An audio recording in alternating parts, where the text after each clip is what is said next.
Welcome, geometry students. Today we're going to learn how to determine and calculate the area of quadrilaterals and composite figures. So first of all, let's start by talking about the height of a trapezoid. The key here is the word height or altitude. Those are synonyms for one another and can be used interchangeably. But when we're talking about the height of a trapezoid specifically, it's the perpendicular distance between the bases.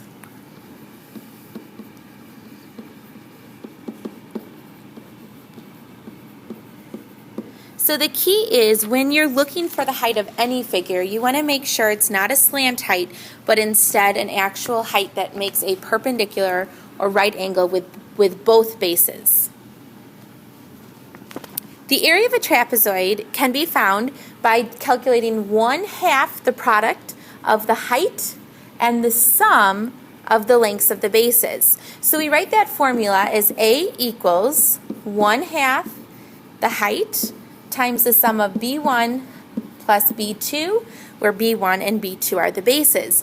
Be really careful with this particular formula because there are a lot of little elements to be aware of. For example, you want to make sure you include the 1/2, and you want to make sure you include the parentheses as well while you're working on that. So essentially we're finding the average of the bases and multiplying by the height. So this is base 1 and base 2.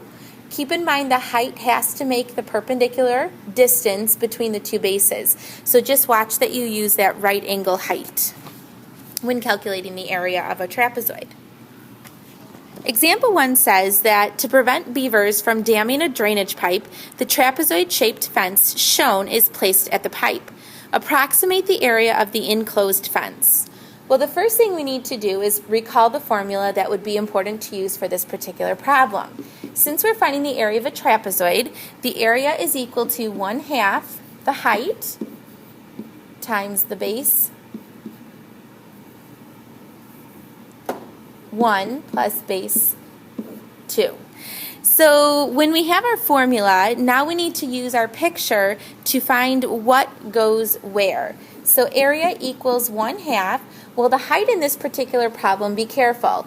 The 12 and the 12 shown here are the slant heights. We want the perpendicular height, which is right here. So the height that we're going to be using is 8√2. And then we want to multiply by the sum of the bases. Well, the bases are 16, and we add that with 8. So when we simplify this, we find that the area is approximately 135.76 square feet. So the area of this trapezoid is about 135.76 square feet. Area of a rhombus. The area of a rhombus is 1/2 the product of the lengths of its diagonals. So area is equal to 1/2 D1 times D2. Be careful with this particular formula because it looks very similar to the area of a trapezoid formula. They both have a half, so that's the commonalities. And then instead of dealing with the bases here, we're dealing with the diagonals. So we're doing D1 times D2. So here's our rhombus. Keep in mind, so our rhombus is a parallelogram with 4 equal sides. So our diagonals, keep in mind, are just what connect the non-consecutive vertices. So we're going to multiply the diagonal 1 times diagonal 2, and that is multiplied by 1/2. The area of a kite is also equal to 1/2 the product of the lengths of the diagonals. So 1/2 times D1 times D2.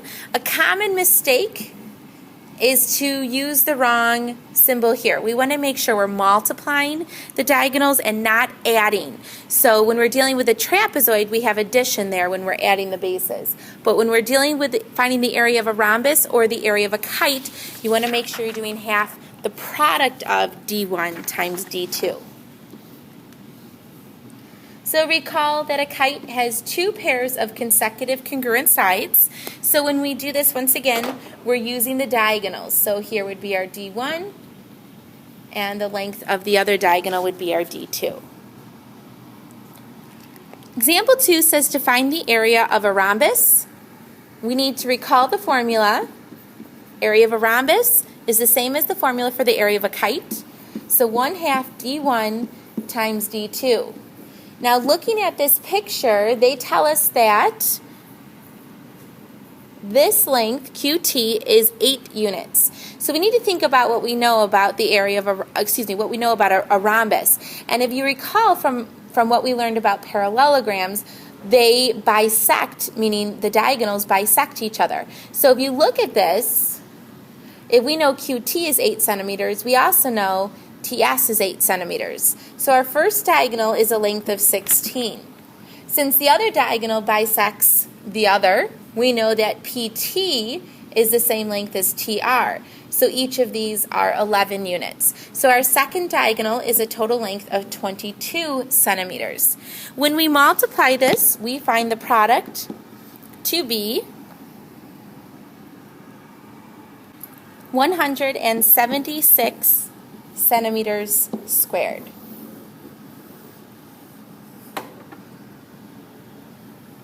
Go ahead and try the You Try Nows. Keep in mind the most important first step is to decide which formula to use. Once you correctly choose your formula, then just be careful that you put in the required elements accurately. Once you check your answers, bring questions to class tomorrow. See you soon.